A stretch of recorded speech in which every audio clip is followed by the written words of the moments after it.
Hello guys, welcome to my channel cook with me Tamil. இன்றைக்கி நம்ம ஒரு ட்ரெண்டிங்கான ரெசிபி தான் மேக் பண்ண போகிறோம். என்னென்னா பொட்டேட்டோ கிறிஸ்பி ரோல்.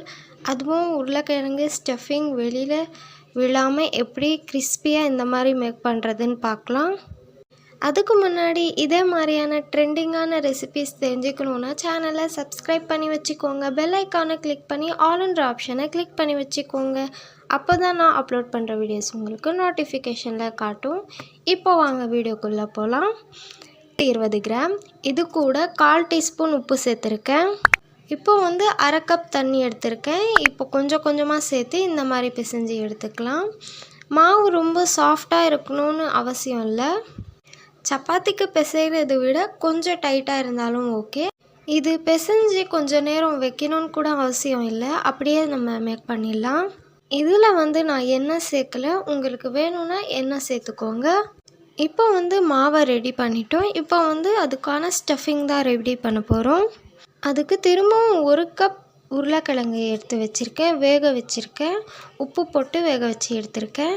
இதில் 1/4 டீஸ்பூன் மஞ்சள்தூள், அரை டீஸ்பூன் சில்லி பவுடர், 1/4 டீஸ்பூன் மிளகு, உங்களுக்கு வேணும்னா கரம் மசாலா சேர்த்துக்கோங்க. நான் இதில் சேர்க்கலை. அப்புறம் 1/4 டீஸ்பூன் ஜிஞ்சர் கார்லிக் பேஸ்ட். உப்பு சேர்க்க வேண்டாம், ஏன்னா உருளைக்கிழங்குலேயே ஆல்ரெடி வேக வச்சுருக்கோம். அண்ட் இதை எல்லாத்தையும் இப்போ நல்லா மிக்ஸ் பண்ணி எடுத்துக்கலாம். உருளைக்கிழங்கு 120 கிராமுன்னு சொன்னேன். அது ஒரு மீடியம் சைஸ் உருளைக்கிழங்கு. நல்லா உருளைக்கிழங்கும் அந்த மசாலாவும் சேர்த்து மிக்ஸ் பண்ணிக்கோங்க. இந்த மாதிரி இருக்கணும். இதை விட இன்னும் ஃபைனாக மிக்ஸ் பண்ணுறதா இருந்தாலும் பண்ணிக்கோங்க. இதை மிக்ஸ் பண்ணிவிட்டு நம்ம மேக் பண்ணி வச்சோம் இல்லையா, அந்த ஆட்டாவை எடுத்துக்கலாம். கொஞ்சம் போல் சாஃப்டாக இருக்குது. இது 2 பார்ட்டாக பிரித்து எடுத்துக்கலாம். ஒரு பார்ட் தான் நம்மளுக்கு தேவைப்படும். அதை இந்த மாதிரி ரவுண்டாக உருட்டி எடுத்துக்கோங்க. இது ரொம்ப தின்னாகவும் இருக்கக்கூடாது, ரொம்ப திக்காகவும் இருக்கக்கூடாது. இந்த மாதிரி இருந்தால் போதும். இப்போ இதுக்கு நடுவில் ஒரு கப்பு மாதிரி ஒன்று வச்சுக்கலாம். அது ஏன்னு நான் வீடியோ போக போக சொல்கிறேன். சென்டரில் ஒரு கப் மாதிரி வச்சு அந்த அச்சை மட்டும் எடுத்து வச்சுக்கோங்க. அண்ட் நீங்கள் 120 கிராம் உருளைக்கிழங்கு எடுத்திருக்கீங்கன்னா உங்களுக்கு 60 கிராம் ஆட்டா மட்டும் போதும், அதாவது கோதுமை மாவு. ரெண்டுமே கரெக்டாக இருக்கும். அண்ட் அதே மாதிரி நான் கோதுமை மாவு எடுத்திருக்கேன். நீங்கள் வேணும்னா மைதா யூஸ் பண்ணிக்கலாம், இல்லைன்னா கோதுமை மாவு பாதியும் மைதா பாதியும் யூஸ் பண்ணிக்கலாம். இப்போ இதில் ஸ்டஃபிங் வைக்கணும். நம்ம ரவுண்டாக அந்த அச்சு வச்சோம் இல்லையா, அதை மட்டும் விட்டுட்டு நான் வீடியோவில் காட்டுறேன் இல்லையா, இந்த மாதிரி எல்லாத்தையும் அந்த ஸ்டஃபிங்கை ஸ்ப்ரெட் பண்ணி எடுத்துக்கோங்க. இந்த ஸ்டஃபிங் சப்பாத்தி எந்த அளவுக்கு நம்ம உருட்டி வச்சுருக்கோமோ திரட்டி, அதே அளவுக்கு இன்னொரு லேயர் வச்சா எப்படி இருக்குமோ அந்த மாதிரி ஸ்ப்ரெட் பண்ணுங்கள் உருளைக்கிழங்கு ஸ்டஃபிங்கை. அப்போ தான் எண்ணெயில் போட்டு பொரிக்கும்போது ஸ்டஃபிங் வெளியே வராது.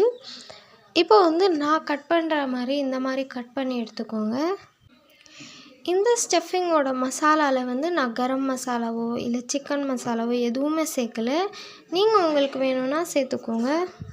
அண்ட் நான் முன்னாடியே சொன்ன மாதிரி இதே மாதிரியான ட்ரெண்டிங்கான நியூ ரெசிபிஸ் தெரிஞ்சுக்கணுன்னா சேனலை சப்ஸ்கிரைப் பண்ணி வச்சுக்கோங்க. பெல் ஐக்கானை கிளிக் பண்ணி ஆல்ன்ற ஆப்ஷனையும் கிளிக் பண்ணிக்கோங்க. அண்ட் உங்கள் ஃப்ரெண்ட்ஸ் கூடயும் ஷேர் பண்ணிக்கோங்க. இந்த ரெசிபியை ஃபுல்லாக பார்த்துட்டு நீங்களும் ட்ரை பண்ணிவிட்டு எப்படி வந்துச்சுன்னு கண்டிப்பாக கமெண்ட்டில் சொல்லுங்கள். இப்போ நடுவில் மட்டும் நம்ம ஏன் அந்த அச்சு வச்சு அப்படியே விட்டுருக்கோன்னு நீங்கள் நினைக்கலாம். அது எதுக்குன்னா இப்போ நம்ம ரோல் பண்ண போகிறோம். இதை எப்படி ரோல் பண்ணணுன்னா மேலேருந்து அப்படியே மடித்து இதை ரவுண்டாக இது பண்ணிக்கலாம். நான் வீடியோவில் காட்டுறேன் பாருங்கள், அதே மாதிரி பண்ணுங்கள். பாருங்கள், இந்த மாதிரி பண்ணுங்கள். அப்போ தான் உங்களுக்கு கரெக்டாக இருக்கும். அண்ட் மடிக்கும்போது ரொம்ப ப்ரெஷர் போடாதீங்க, ஏன்னா ஸ்டஃபிங் உள்ளே வச்சுருக்கோம் இல்லையா, அதுக்காக.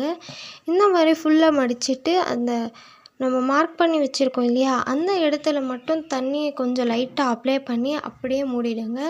தண்ணியை அப்ளை பண்ணுறோன்னா எண்ணெயில் போட்டு எடுக்கும்போது அது பிரியாமல் இருக்கும். அதுக்காக 60 கிராம் மாவு அண்ட் 120 கிராம் உருளைக்கிழங்கு, இதை வச்சு எனக்கு 14 ரோல்ஸ் கிடச்சிருக்கு. இப்போ நம்ம இதை டீப் ஃப்ரை பண்ண போகிறதில்ல, ஷாலோ ஃப்ரை தான் பண்ண போகிறோம். கடாயை நல்லா சூடு பண்ணிவிட்டு ஆயில் சேர்த்து சூடு பண்ணிவிட்டு மீடியம் ஃப்ளேம் வச்சுக்கோங்க. அண்ட் ஒவ்வொன்றா இதில் போட்டுட்டு ஃப்ரை பண்ணி எடுத்துக்கலாம். நீங்கள் இதை வந்து டீப் ஃப்ரை கூட பண்ணலாம். நான் வந்து ஷாலோ ஃப்ரை தான் பண்ண போகிறேன். அண்ட் எப்போவுமே இந்த மாதிரி ஏதாவது டிஷ்ஷஸில் நம்ம பொரிக்கும்போது ஷாலோ ஃப்ரையாக இருக்கட்டும் இல்லை டீப் ஃப்ரையாக இருக்கட்டும் என்ன வேணாலும் இருக்கட்டும், ஃபஸ்ட்டு வந்து ஓரத்துலேருந்து ஏதாவது டிஷ் நீங்கள் இதில் போட போகிறீங்கன்னா ஓரத்துலேருந்து போடுங்க. ஏன்னா நடுவில் வந்து ஹீட் ரொம்ப இருக்கும். நம்ம நடுவில் ஃபஸ்ட்டு போட்டுட்டோன்னா அது ரொம்ப கிறிஸ்பாயிடும் அண்டு அன்இவனாக குக் ஆகும் எல்லாமே. ஸோ தட் ஓரத்தில் போட்டுட்டு அதுக்கப்புறம் நடுவில் போடுங்க. இப்போ பாருங்கள், கொஞ்ச நேரம் விட்டதுக்கப்புறமா இந்த கலர் நம்மளுக்கு கிடச்சிருக்கு, கோல்டன் ப்ரௌன் கலர். இன்னும் கொஞ்ச நேரம் இதை ஃப்ரை பண்ணி எடுத்துட்டோன்னா நம்மளோட கிறிஸ்பி ரோல்ஸ் ரெடி ஆகிடும். அண்ட் இதை வந்து லைட்டாக திருப்பி போடுங்க. ரொம்ப ஹார்டாக ஹேண்டில் பண்ணாதீங்க, ரொம்ப ஜென்டிலாக ஹேண்டில் பண்ணுங்கள். ஏன்னா வந்து உருளைக்கிழங்கோட ஸ்டஃபிங் உள்ளே இருக்குது. நம்ம ஹார்டாக ஹேண்டில் பண்ணோன்னா அது எல்லாமே வெளியில் வந்துடும். அதுக்காக தான் ஜென்டலாக ஹேண்டில் பண்ணுங்கள். இன்னும் கொஞ்ச நேரம் வெயிட் பண்ணிங்கன்னா உங்களுக்கு ஃபுல்லாக குக் ஆகிடும். குக் ஆனதுக்கப்புறமா எடுத்துக்கோங்க. அவ்வளோதான், நம்மளோட பொட்டேட்டோ கிறிஸ்பி ரோல்ஸ் வந்து ரெடி ஆகிடுச்சு. நீங்களே பாருங்கள் எவ்வளோ கிறிஸ்பியாக இருக்குது. உடச்சி காட்டுறேன் பாருங்கள் எப்படி இருக்குதுன்னு. வெளியில் மொறுமொறுன்னு உள்ளே சாஃப்டாக இருக்கும் சாப்பிட்றதுக்கு. இது மயோனிஸோ இல்லை டொமேட்டோ கெச்சப் கூட வச்சு சாப்பிட்லாம். ஈவினிங் ஸ்நாக்ஸ்க்கு ஒரு பெஸ்ட்டு ஐடியான்னு சொல்லலாம். அண்ட் இதே மாதிரியான இன்னொரு வீடியோவில் பார்க்கலாம். அது வரைக்கும் பாய் அண்ட் தேங்க்யூ ஃபார் வாட்சிங்.